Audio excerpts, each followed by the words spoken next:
Assalamualaikum warahmatullahi wabarakatuh. Perkenalkan, nama saya Amelia Putri Rahmawati, NIM 22401131, kelas D Ekonomi Syariah semester 2. Di sini saya akan mempresentasikan hasil makalah kelompok 7 sampai 12 sebagai berikut. UAS studi hadis maudhu. Pengertian hadis maudhu adalah sesuatu yang disandarkan kepada Rasul SAW secara mengada-ada dan dusta tentang apa yang tidak dikatakan, diperbuat dan tidak dipersetujui oleh beliau.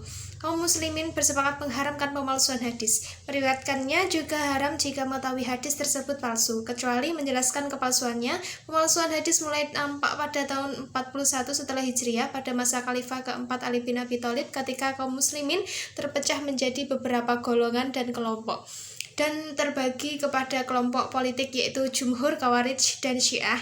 Sebab kelemahan dalam tafsir masyhur di antaranya banyaknya hadis palsu, kisah Israiliyat, dan hilangnya sanad-sanad.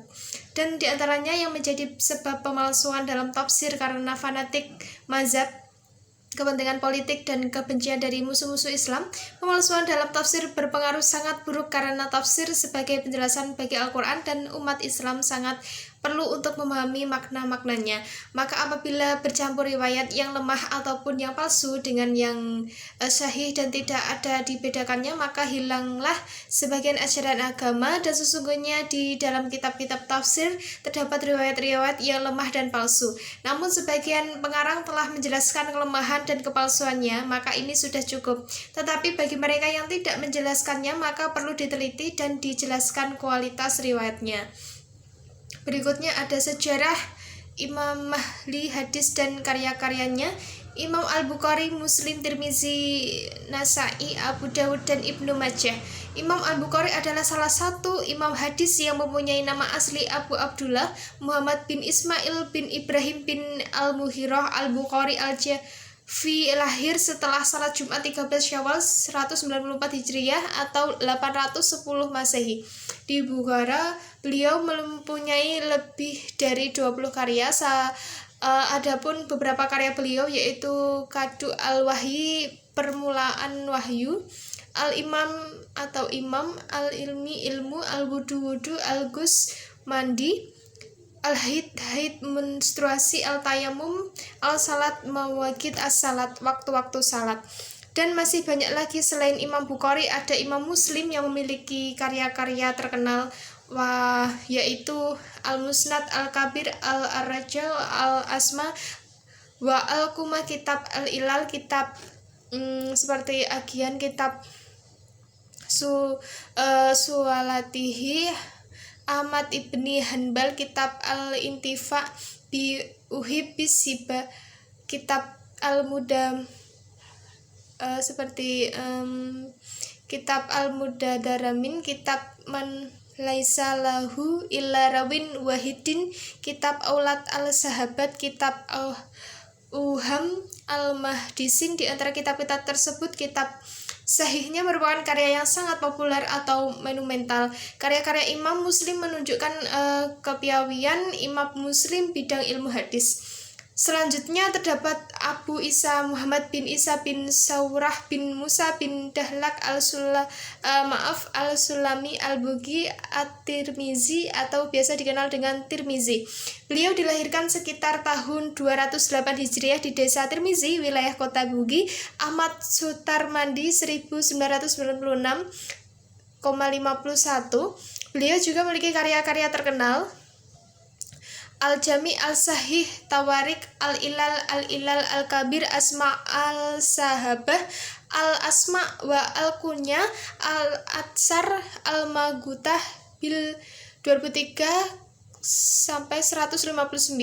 Di antaranya karya yang paling populer telah kitab Al-Jami Al-Sahih yang oleh para ulama. Selain ketiga imam hadis tersebut yang sering didengar oleh masyarakat umum, terdapat imam-imam hadis lainnya yaitu Ibnu Majah, Abu Dawud, dan Nasa'i. Asbabul Wurud, yaitu secara etimologi Asbabul Al-Wurud merupakan susunan gabungan kata yang berasal dari kata asbab dan al-wurud. Kata asbab adalah bentuk jamak dari kata sebab yang berarti habl, yaitu tali atau segala sesuatu yang menghubungkan dengan yang lain. Pengertian asbabul wurud secara etimologi atau secara bahasa terdiri dari dua bagian, yaitu masing-masing kata memiliki makna tersendiri. Makna kata yang pertama yaitu kata asbab. Kata asbab merupakan bentuk jamak dari sebab, yang berarti segala sesuatu yang dapat saling menghubungkan antara satu dengan yang lain. Jadi makna kata asbab adalah sebab-sebab atau alasan hadirnya suatu hadis yang disampaikan melalui Rasulullah SAW kepada para sahabatnya. Macam-macam asbabul wurud hadis yaitu sebab yang berupa ayat Al-Quran, sebab yang berupa hadis, sebab yang berkaitan dengan para pendengar di kalangan sahabat. Contoh-contoh asbabul wurud hadis ada 3, yaitu toharoh, bersuci, salat, dan puasa. Selanjutnya proses transmisi hadis tahammul wal ada. Berdasarkan pembahasan di atas, maka dapat disimpulkan bahwa at-tahammulal hadis menurut bahasa tahammul merupakan masdar dari fi'il madi tahmala, yang berarti menanggung, membawa, atau biasa diterjemahkan dengan menerima. Berarti tahammul al-hadis menurut bahasa adalah menerima hadis atau menanggung hadis. Tahammul wal ada adalah kegiatan menyampaikan riwayat hadis beserta sanad dan matanya maksudnya. Dalam penyampaian dan penerimaan hadis terdapat syarat, metode, dan bentuk-bentuk syigot. Tahammul wal ada adapun hadis mu'an'an dan hadis mu'annan yang untuk mempermudah dalam belajar hadis dan mengetahui hadis yang palsu. Macam-macam asbabul wurud hadis yaitu sebab yang berupa ayat Al-Quran, sebab yang berupa hadis, sebab yang berkaitan dengan para pendengar di kalangan sahabat. Contoh-contohnya asbabul wurud hadis ada 3, yaitu taharah, bersuci, salat, puasa.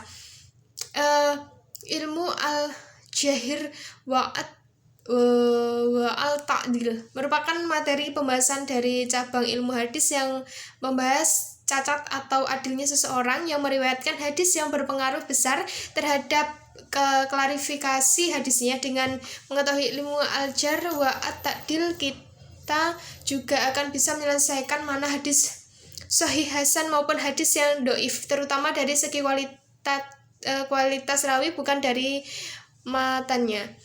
Kita tidak boleh menerima begitu saja penilaian seorang ulama terhadap ulama lainnya. Terkadang pernyataan-pernyataan ulama tentang tajrih dan ta'dil terhadap orang yang sama bisa bertentangan. Oleh sebab itu, ada beberapa syarat yang harus dipenuhi, kriteria yang dimiliki bagi orang yang mengadilkan atau mentakdilkan mu'adil dan orang yang menjarahkan jarih.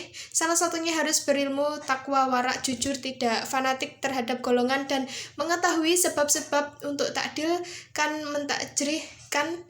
Dalam menentukan sebuah hadis, konsep mendahulukan jarih daripada ta'dil bukan merupakan konsep yang mutlak, tetapi merupakan konsep dari mayoritas ulama. Kemudian lafaz yang digunakan untuk mentajrih dan mentakdil itu memiliki tingkatan. Para ahli ilmu mempergunakan hadis-hadis yang diriwayatkan oleh rawi-rawi yang ditakdilkan menurut tingkatan pertama sampai tingkatan keempat sebagai hujah, sedangkan orang yang takjrid menurut tingkat pertama sampai dengan tingkat keempat, hadisnya tidak dapat dibuat hujah sama sekali. Dengan demikian, ilmu al-jar wa at-ta'dil merupakan bagian penting dari cabang ilmu ulumul hadis dalam proses penyeleksian sebuah hadis sehingga bisa diterima atau tidaknya sebuah hadis tersebut. Selanjutnya ada takrij hadis. Menurut sesuatu kegiatan yang amat penting khususnya bagi seorang peneliti hadis, tanpa dilakukan kegiatan takrij hadis terlebih dahulu, maka kita akan kesulitan untuk mengetahui asal-usul riwayat hadis yang akan diteliti. Berbagi riwayat yang telah meriwayatkan hadis itu dan ada tidak adanya penguat, baik itu syahid atau seperti mutabi.